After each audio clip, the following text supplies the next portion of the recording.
नमस्कार साथियों, मैं आज उपस्थित हुआ हूँ एक और नई श्रृंखला के साथ में दृष्टि का जो हमारा वार्षिकी है उसका। तो हम आगे पढ़ने जा रहे हैं बोइंग सुकन्या। ये हमने पिछली वीडियो में बोइंग सुकन्या कार्यक्रम को पढ़ा था और ये सब पुरानी घटनाएं, चुनावी बॉन्ड, ये सब चीज़ें पढ़ ली हैं हमने।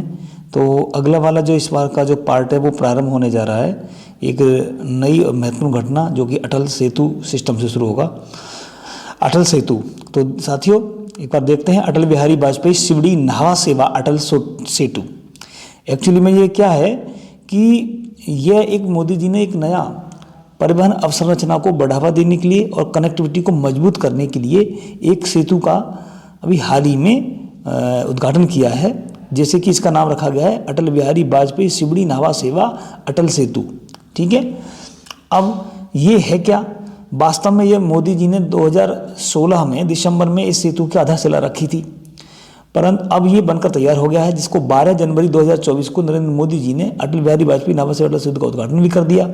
और ये सेतु कहाँ से कहाँ तक है? तो ये शिवड़ी दक्षिण मुंबई से प्रारंभ होकर के न्हावा सेवा नई मुंबई तक, यानी दक्षिण मुंबई से नई मुंबई को जोड़ता है। ये सबसे लंबा सेतु भारत का है।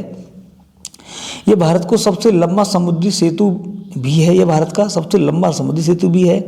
यह विश्व का 12वां सबसे लंबा समुद्री सेतु है। इसकी लंबाई कुल है 21.8 किलोमीटर। ये सेतु समुद्र के ऊपर 16.5 किलोमीटर लंबा है, और जबकि भूतल पर बाकी इसका हिस्सा बना हुआ है। 6 लेन का है ये सेतु।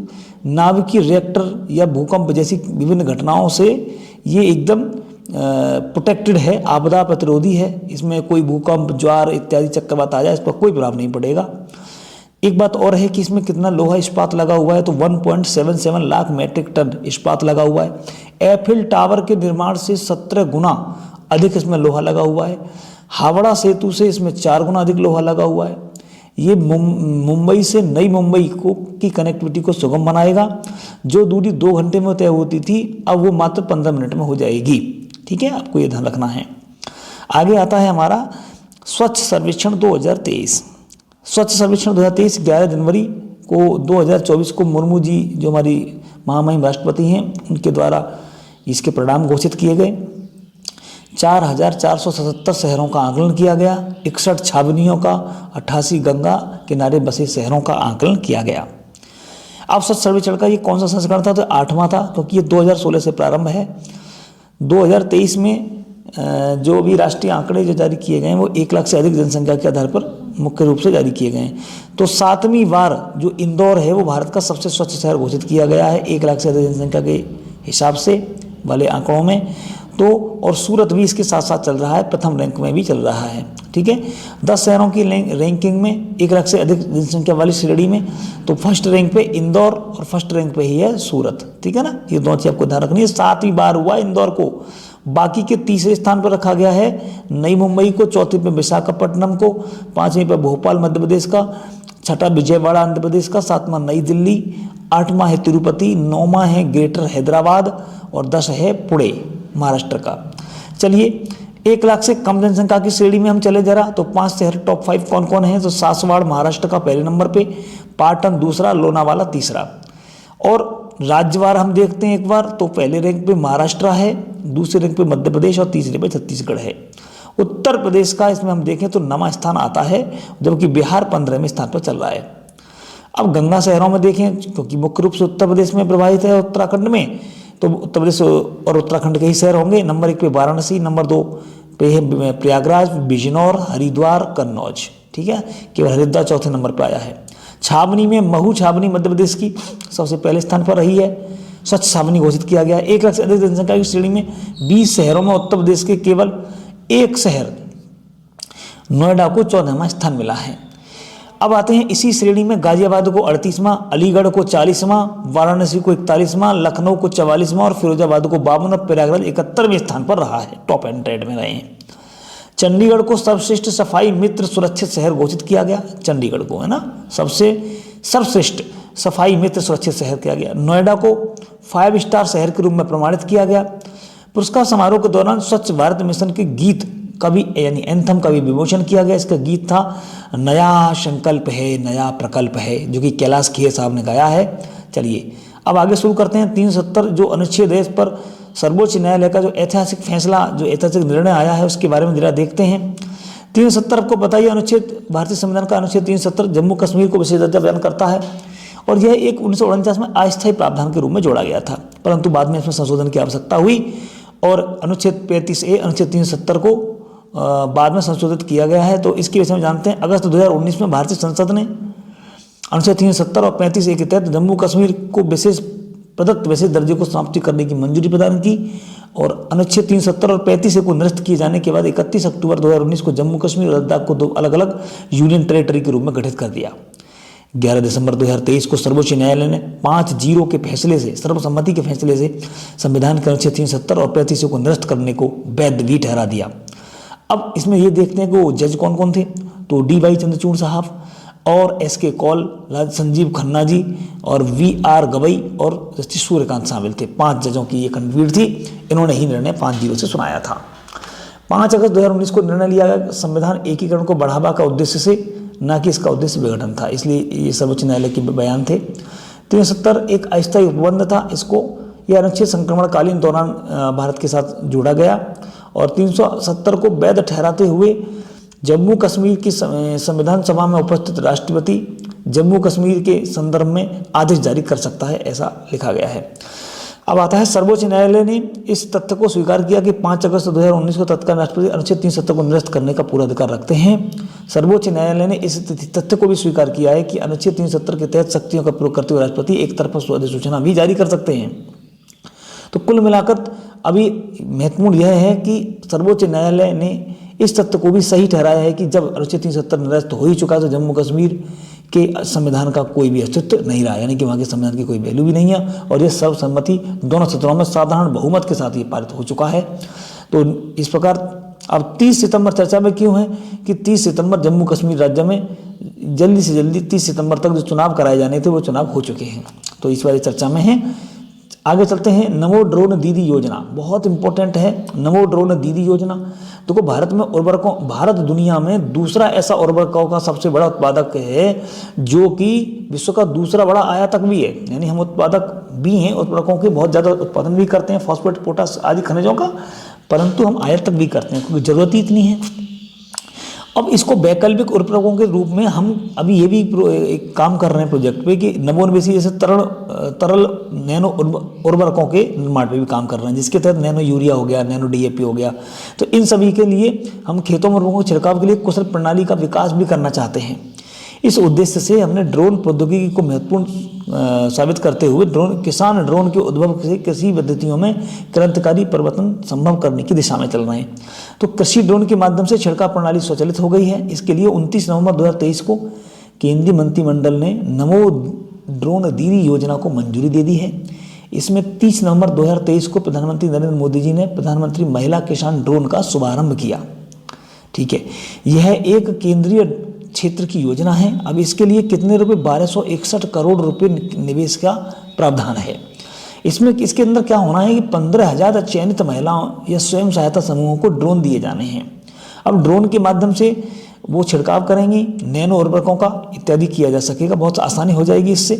अब 15,000 ड्रोनों में 500 ड्रोन उर्वरक कंपनियों द्वारा ही उपलब्ध कराए जाएंगे और शेष 14,500 जो हैं वो 2 वर्षों में केंद्रीय सहायता से उपलब्ध कराए जाएंगे। वैसे वास्तव में इस ड्रोन की जो कीमत है वो 10 लाख रुपए है, पर सरकार 80% यानी कि 8 लाख का इसमें सब्सिडी दे रही है। 2 लाख रुपए इन्वेस्ट करेंगी महिलाएं और वो सीधा उनको ड्रोन उपलब्ध करा दिया जाएगा। साथ ही में उनको ड्रोन पायलट का प्रशिक्षण भी दिया जाएगा, उसकी तकनीकी सुविधाओं के लिए भी उन्हें प्रशिक्षित किया जाएगा।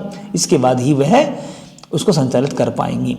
अब 15 अगस्त 2023 को जब 77वें हमारा स्वतंत्रता दिवस हुआ था तब ये नमो ड्रोन दीदी योजना की घोषणा की थी मोदी जी ने।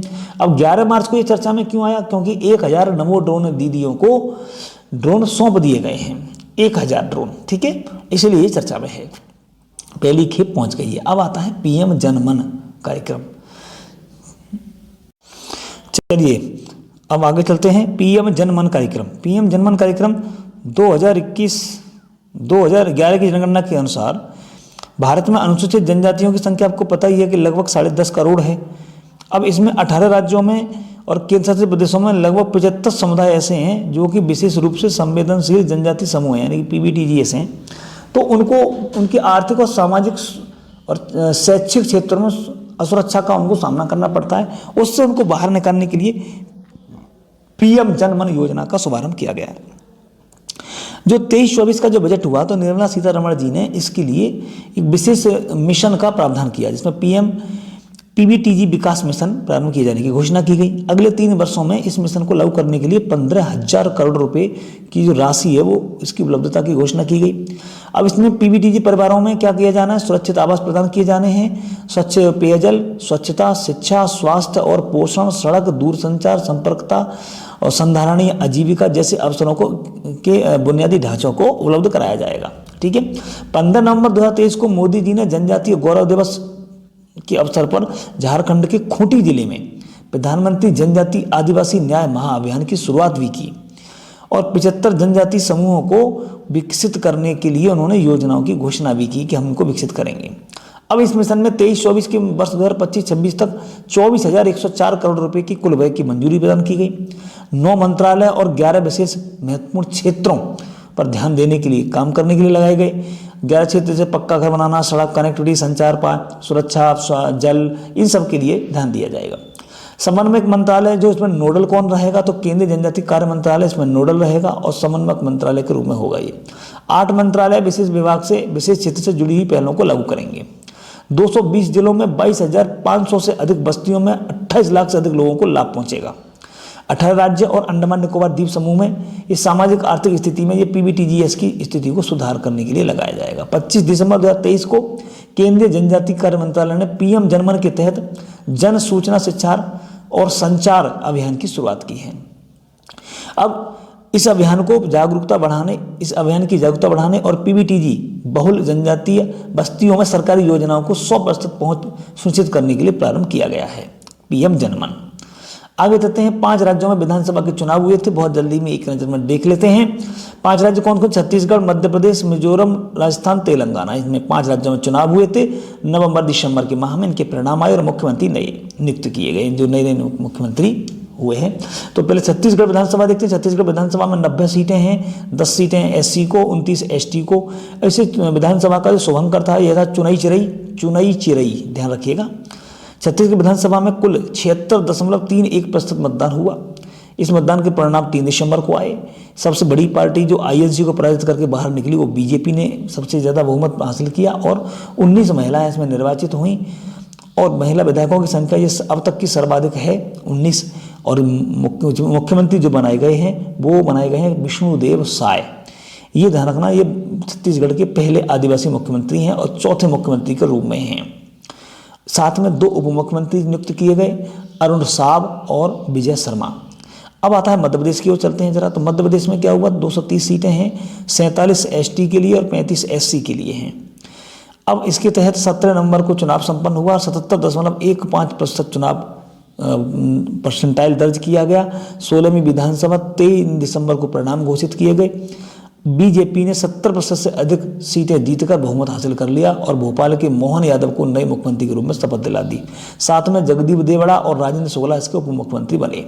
मिजोरम की ओर चलते हैं। तो मिजोरम में कुल 40 सीटें हैं, 39 सीटें एसटी के लिए आरक्षित हैं। इनमें से एक चरण में ही चुनाव करा दिए। 7 नवंबर को चुनाव हुए, 80.66% मतदान हुआ और 9वीं विधानसभा थी यहाँ की। 4 दिसंबर को परिणाम आए। जोरम पीपुल मूवमेंट पार्टी ने सबसे ज़्यादा 27 सीटें जीती। पहली बार ऐसा हुआ है ये 9वीं विधानसभा में आकर के कि 3 महिलाएं तो निर्वाचित हुई और जो नेशनल 40 सालों में मिजोरम फ्रंट जो पार्टी थी, नेशनल फ्रंट पार्टी, उसको पहली बार हराया, कांग्रेस को पहली बार हराया और किसी और पार्टी ने जीता है।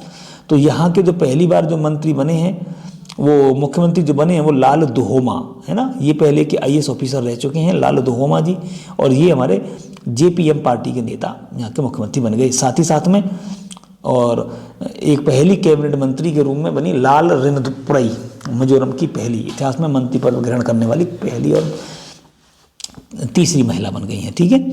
अब आते हैं राजस्थान की विधानसभा में चुनाव हुए 200 सीटों के लिए। 34 सीटें एससी और 25 एसटी के लिए आरक्षित थीं। 25 नवंबर को चुनाव हुआ। 74.62% चुनाव हुआ। 16वीं विधानसभा थी। 3 दिसंबर को परिणाम आ गए। भारतीय जनता पार्टी ने बहुमत प्राप्त किया और 20 महिलाएं इसमें निर्वाचित घोषित की गई। भजनलाल शर्मा राजस्थान के नए मुख्यमंत्री बने। दिया कुमारी और प्रेमचंद्र बैरवा उप मुख्यमंत्री के रूप में उनको शपथ दिलाई गई। तेलंगाना चलते हैं तो तेलंगाना में 119 सीटें हैं। 19 सीटों में अनुसूचित जाति, 12 सीटों में एसटी। 30 नवंबर को चुनाव हुआ। कुल 71% मतदान हुआ। तीसरी तेलंगाना विधानसभा में ये हुई थी। 3 दिसंबर 2023 को परिणाम घोषित किए गए और इसमें भारतीय राष्ट्र समता पार्टी को पराजित करके राष्ट्रीय कांग्रेस ने इसमें जीत दर्ज की। 119 सीटों में से 64 सीटें कांग्रेस ने जीती। 8% महिलाओं विधायक बनी। कुल 10 महिला निर्वाचित हुई हैं। तो अन्नमुला रेवंत रेड्डी तेलंगाना के नए मुख्यमंत्री के रूप में 7 दिसंबर को शपथ ली। अन्नमुला रेवंत रेड्डी तेलंगाना के दूसरे मुख्यमंत्री हैं। भल्लू भाटी बिस्मार्क तेलंगाना के उप मंत्री बने। मल्लू भाटी विक्रमार्क यहाँ के उप मुख्यमंत्री बने। चलिए चुनावों की बात देखते हैं। मेरा युवा भारत कार्यक्रम के तहत क्या है, 75वीं वर्षगांठ मनाई गई थी 15 अगस्त 2022 को। तो उससे लेकर के अब तक जो अमृतकाल चलेगा 100वीं वर्षगांठ तक, यानी कि 25 साल की अवधि का अमृतकाल है। हम 2047 तक अमृत भारत के निर्माण की परिकल्पना ऐसी कर रहे हैं और इसकी विकास यात्रा में आगे बढ़ रहे हैं। इसी के तहत मेरा युवा भारत के रूप में एक व्यापक समझ तंत्र की स्थापना का निर्णय लिया गया। 31 अक्टूबर 2023 को मेरा युवा भारत मंच का शुभारंभ किया गया। मेरा युवा भारत युवा कार्यक्रम और खेल मंत्रालय भारत सरकार द्वारा स्थापित एक स्वायत्त निकाय है। संस्थागत तंत्र को ये प्रदान करता है। अब आगे देखते हैं इसमें क्या है कि मेरा युवा भारत मंच राष्ट्रीय युवा नीति में दी गई युवा परिभाषा के अनुरूप 15 से 29 वर्ष की आयु वर्ग को लाभान्वित करता है, लेकिन विशेष रूप से किशोरों के लिए बनाए गए इस कार्यक्रम के घटकों के मामले में लाभार्थी 10 से 19 आयु वर्ग के ही होंगे, है ना। मेरा युवा भारत एक फिजिटल मंच है। फिजिटल का मतलब होता है फिजिकल और डिजिटल, भौतिक गतिविधि के साथ में इंटरनेट से जुड़ा हुआ एक मंच है।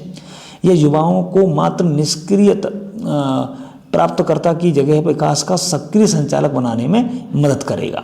अब आता है आज़ादी का अमृत महोत्सव समापन। ठीक है, ये हमारा आज़ादी का अमृत महोत्सव, आपको पता ही होगा कि 75 वर्ष पूरे होने पर हमने आज़ादी का अमृत महोत्सव लोगों को सांस्कृतिक उपलब्धियों को कराना, उनकी गौरवशाली परंपरा को याद करने की याद में शुरू किया। 15 नवंबर को जनजातीय गौरव दिवस की शुरुआत की गई। 26 दिसंबर को शाहजहाँ जोरावर सिंह और फतेह सिंह की शहादत में वीर बाल दिवस मनाने की घोषणा की गई। 14 अगस्त को महाविभीषिका स्मृति दिवस मनाने की घोषणा की गई।